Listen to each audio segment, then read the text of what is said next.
the court astrologer predicted that the queen of the country would die the following day.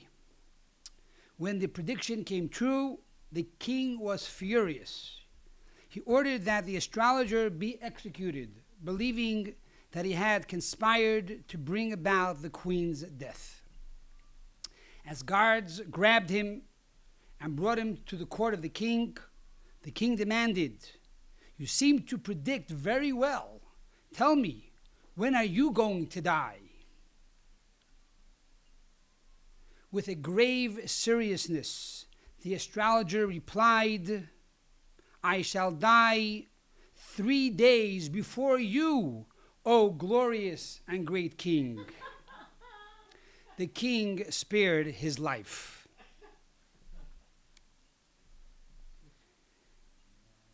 $5,786, the number for this year. What is the predictions for the year to come? The difference between last year and this year is the letter Vav. Last year was 5,785. 5 is a Hey. And this year is 5,786, which is the letter Vav. And therefore this year will be a year of significant change and transformation. What does the letter Vav mean? The letter Vav is shaped like a pillar. And so says the Baal Shem Tov, the letter Vav represents the power of Torah. When one studies Torah, he has the power to draw down and unleash the mouth of paradise into this world. And so this year will be a year of tremendous Torah learning and tremendous Torah knowledge, which will bring down to the world tremendous blessing. Vav also means connection. Therefore, this year will be a year of Avas Yisrael, of brotherly love, of peace and tranquility.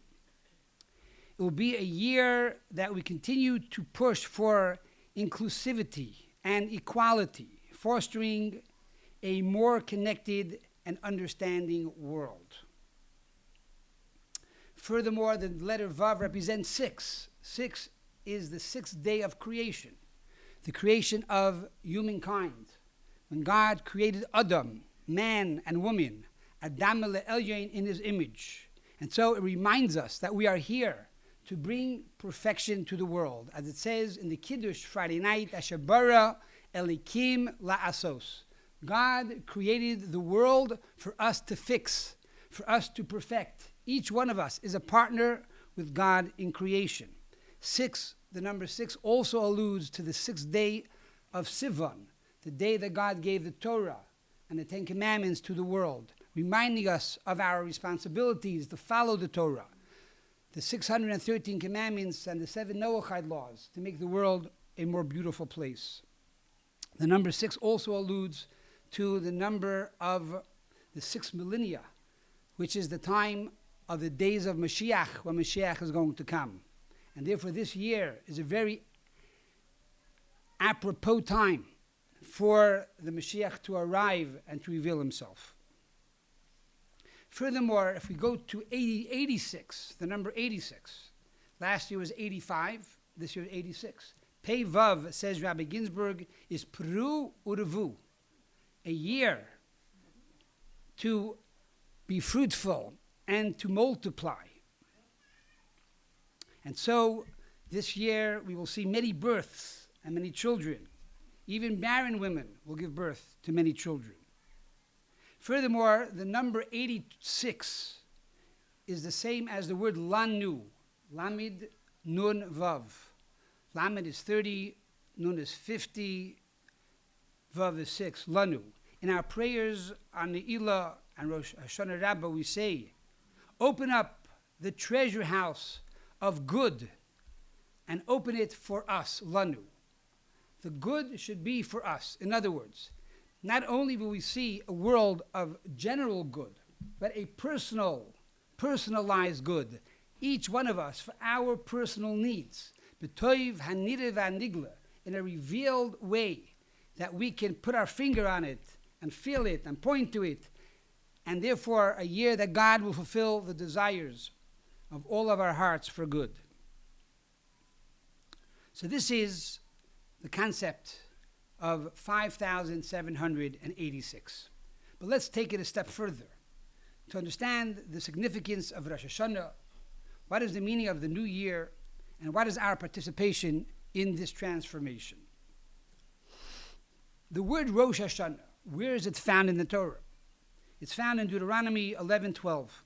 And there it says that the eyes of God are upon the land. Meireshis Hashanah.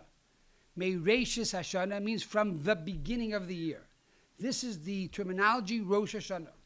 Now, in truth, Meireshis Hashanah is not only the beginning of the year, but rather Merosh Hashanah, the head of the year. And that is the difference between the Jewish New Year and the secular New Year. And that is the Jewish New Year is not only the New Year, it is actually the head of the year. In other words, just like the head is the mitochondria of the entire body, it directs the body and gives the body vitality, so too these 2 days of Rosh Hashanah literally give vitality and direction for the rest of the year. What is the day of Rosh Hashanah? What is the mitzvah of the day of Rosh Hashanah? So here we find in Numbers 29:1, it says, in the 7th month, it shall be Yom Teruah, a day of the shofar blasts. That is what the Torah says. The mitzvah of the day of Rosh Hashanah is to blow the shofar.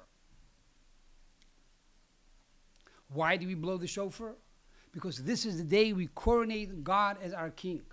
For each year, on the eve of Rosh Hashanah, God ascends on high. And when we blow the shofar, God comes down, crashing back into the world with new energy, with new power for the year to come. And that is why in the word Meireshis Hashanah, it is missing the letter Aleph. So Rosh Hashanah is missing the letter Aleph in the Torah, because Aleph alludes to Alufoi Shalolam, the master of the universe, the king of the universe, who ascends on high right before the new year, but then on the new year returns with tremendous energy and vitality to give us new life, new inspiration, new purpose, and new encouragement for the year to come. So after all of this comes the question to mind. What is the Kriyat Torah? What is the reading of the Torah that we do on Rosh Hashanah? We just read it a few moments ago. On the first day of Rosh Hashanah, we speak about the peace treaty between Avram Avinu, Abraham, our forefather, and Abimelech, the king of Gaza, of Palestine. And there it goes on to say that Abraham gave him 7 sheep, and they made an oath, they made a shavua. Why do we read this on Rosh Hashanah? Rosh Hashanah is the day when God created humankind. It's the 6th day of creation. It's not the first day of creation. It's the 6th day of creation when God created Adam, and Eve. If so, we should read the story of the Torah dealing with the creation of the world. That would be more significant. That would be more appropriate. Why do we read a story with Abraham and a king? And he gives him 7 sheep. They make an oath. What do we read the 2nd day of Rosh Hashanah? The famous Akedah, the story of the binding of Isaac. God tells Abraham, take your only child and bring your only child up on the altar. What is the connection between that and Rosh Hashanah? It's brought down in the Medrash that this story took place on Rosh Hashanah. But so what? There are so many other things in history that took place on Rosh Hashanah. Furthermore, why is Rosh Hashanah, the beginning of the year, the 7th month of the year? If it's the beginning of the year, the head of the year, it should be the 1st month of the year. Yet the Torah says, in the 7th month, on the 1st day, you shall blast the shofar. Now, the answer to this is simple. That is that when God took the Jews out of Egypt, he said, now we are going to start the calendar. God took the Jews out of Egypt in the month of Nisan, and so the month of Nisan became the 1st month of the year. On that cycle, Rosh Hashanah, which is the beginning of creation for the entire universe, happens to be the 7th month on the Jewish calendar. But this too needs further examination. Why is it that it's the 7th month? But if you look into the reading of both days of Rosh Hashanah, you see that there is a synthesis. You see that there is a theme. You see that there is a common denominator. And that is both days talk about the concept of an oath. The oath between Abraham and Avimelech. And on the second day, we speak about the oath that God made with the Jewish people. After Abraham was about to take his son and slaughter his son, and God said, don't do it. God says, Bi nishbati, I swear that because you are willing to sacrifice your child, I will bless you, harbe arbe, with many, many offsprings. A blessing for children and grandchildren, for all generations to come. What is this concept of an oath? And how does this connect with Rosh Hashanah? We explained a few moments ago, Rosh Hashanah is the day when God created humankind, Adam and Chava, Adam and Eve. The Talmud tells us, before a soul is born, before a child is born, each one of us takes an oath. We take an oath with God. Tihi tzaddik. You shall be a tzaddik. You shall be righteous. You shall do the right things. V'al tihi rasha. Do not be wicked. Do not do bad things. Tihi tzaddik. You should be righteous. You should follow the Torah. Do all the mitzvahs.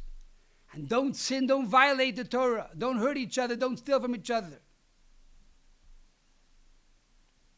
This is the oath that every single human being makes before they go into the world.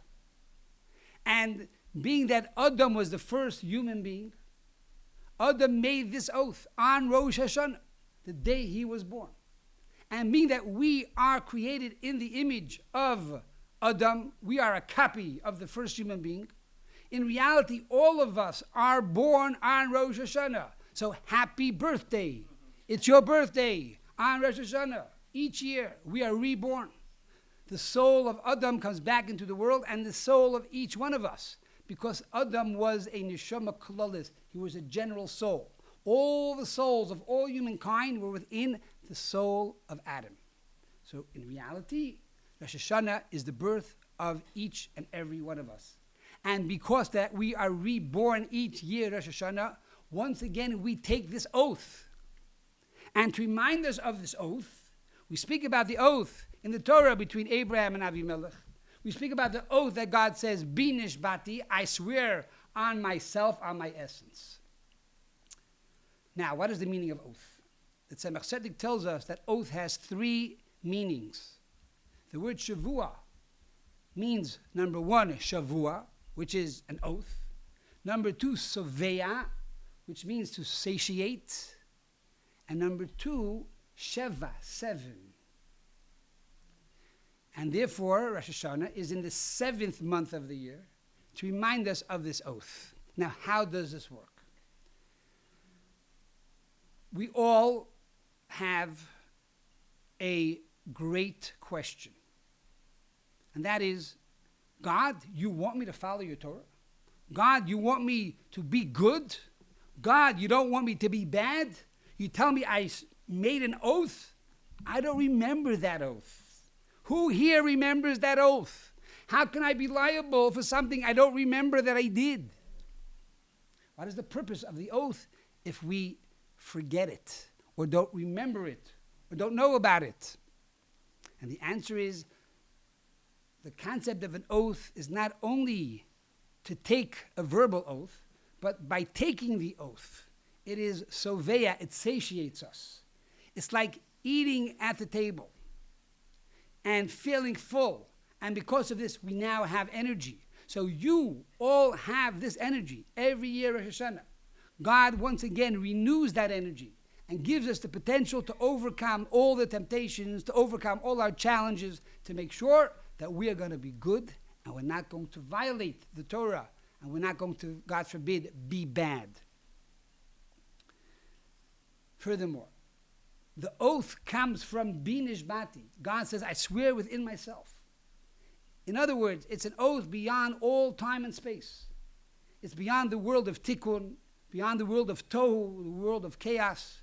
It comes from the level of atik, which is the essence of God's crown. And therefore, we have within us infinite powers to literally overcome every challenge that comes our way. And this is also the meaning of number 7. Number 7 means every single day of the week, all 7 days of the week, not only on holidays, not only on Shabbos, not only on Mondays, but every single day of the week. We have the power to overcome these challenges.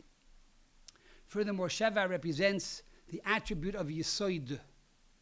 Yesod is the attribute of bonding, which connects the level of Bina to Malchus, which means it takes the potential of this oath and it brings it down into reality, that we can literally taste it and feel it and have within us that satiation of power and energy to overcome all of these challenges.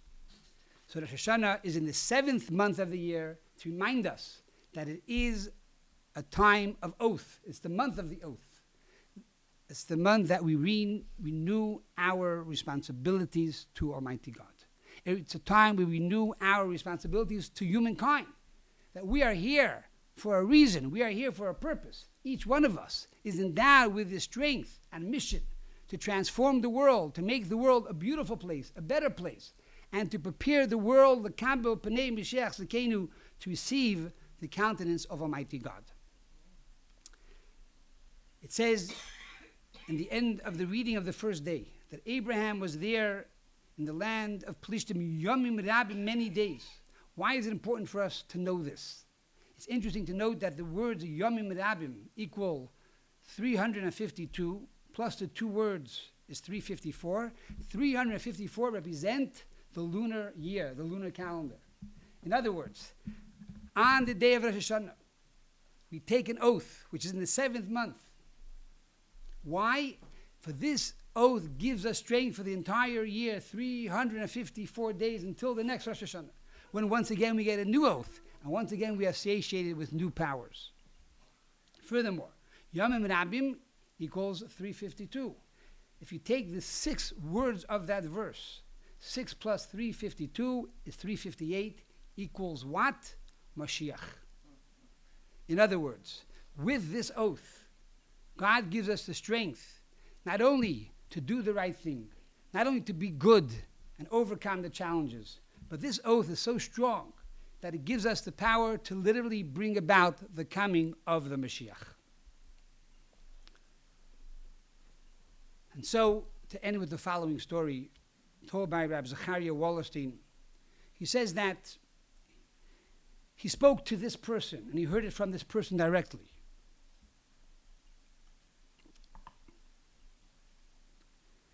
There was a boy by the name of Michael. Michael was not a religious man. He was in high school, looking to go to a great college.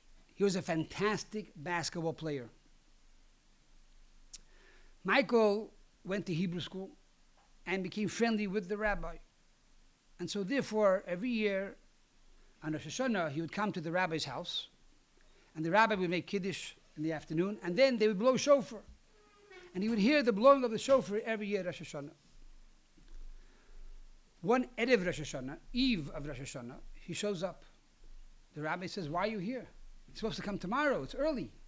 He says, "Rabbi, I know Rosh Hashanah is tomorrow, but tonight I came instead because tomorrow there's going to be this all-star basketball game, and I'm hoping to get chosen. There are going to be many scouts there, and I'm a fantastic basketball player, and I really, really want to have a career. So I'm going to have to skip tomorrow the blowing of the shofar. But tonight I'm here. We'll make Kiddush. I'll have, some apple and honey, and I'll do the thing." The rabbi wasn't going to argue with him. He says, "It's really important, but okay, I understand. I respect you." So they sit down during dinner. And the next morning, Michael gets up, goes on his bicycle, and he's now traveling to the high school. As he's traveling to the high school, he gets hit by a car. He's now on the floor, and he can't move his legs. In the meantime, people around him, "Michael, get up, get up." He goes, "What do you mean, get up? I am up.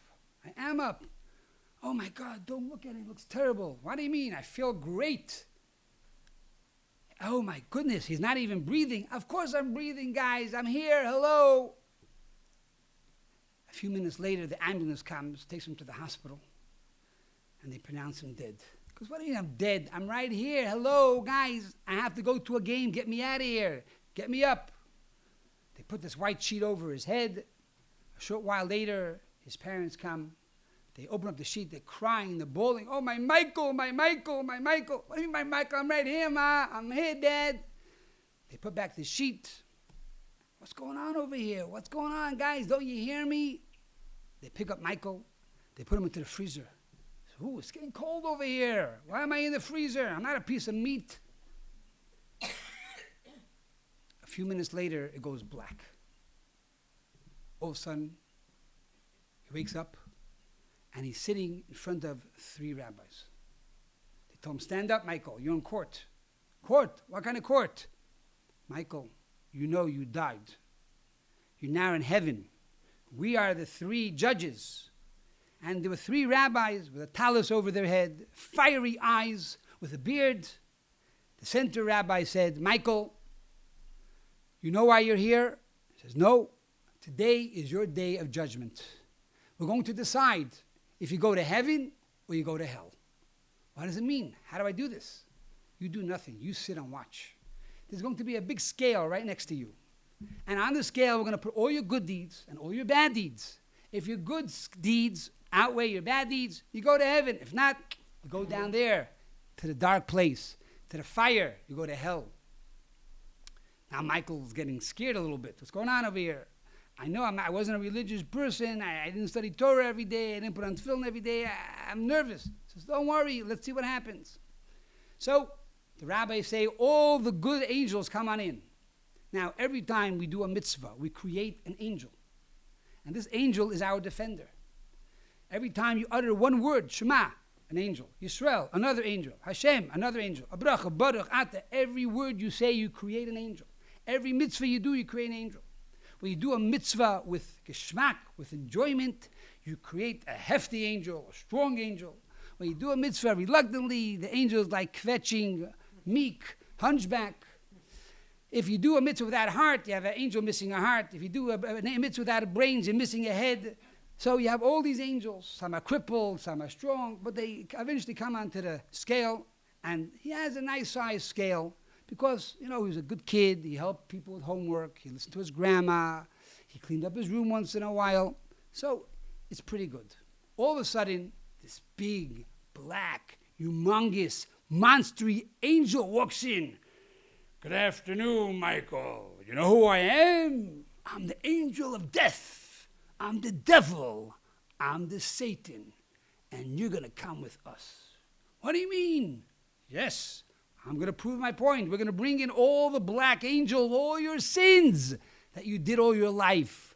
And we're going to bring it down there to the dungeon. No, don't do it. Sit down, Michael. Relax. And he begins to call in all the black angels. All the sins, every time he didn't listen to his mother, every time he didn't clean his room, every time he cheated on the test, every time he ate without making a bracha, every time he watched things on the internet he shouldn't be watching, all these angels came. Now you have to realize, when you do a mitzvah, you do it because you have to. You do a sin, you're into it, like you're eating the steak, a geschmack. When you do the mitzvah with pleasure, and he has his big, giant geschmack angels walking in on the scale. And finally, the scale is 50-50. 50 good, 50 bad. A tie. This doesn't usually happen. What's going to be? Does he go up there or does he go down there? They're watching, they're looking. All of a sudden, hey, there's one more angel coming. Oh my goodness, one more angel. Oh, look, who is it? Who is it? Michael stands on the chair. He's trying to see who the angel is. They're looking. The rabbis say it's a good angel. Satan says it's a bad angel. And he comes through the dark tunnel and walks out. And the angel appears. And the angel is half white, half black. Wow. We never saw such a thing. Unbelievable. And the angel walks right up to Michael and says, Michael, you know who I am? No, who are you?